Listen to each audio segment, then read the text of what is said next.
Opera GX not opening on Windows? In the next 60 seconds, let's fix it step by step. Step 1. Close every Opera GX process. Right-click the taskbar and open Task Manager. In Task Manager, find any Opera GX or Opera.exe entries, select them, and click End Task. Now, try launching Opera GX again from the desktop or Start menu. If it still doesn't open, Step 2. Restart your PC. A fresh boot can clear hidden locks on the app. After restart, test Opera GX one more time. If it opens, you're done. If not, go to Advanced Fixes.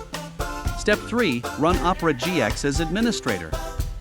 Right-click the Opera GX icon and select Run as administrator. If that fails, Step 4. Reset Opera GX settings. Press Windows +R, type App Data, and hit Enter. Open the roaming folder, then Opera software, then find the Opera GX stable folder. Rename the Opera GX stable folder to something like Opera GX Backup. This resets your profile without deleting it. Now relaunch Opera GX. Windows will create a fresh profile, which usually fixes launch issues. If none of these worked, reinstall Opera GX from the official website. But for most users, these quick steps get it opening again fast.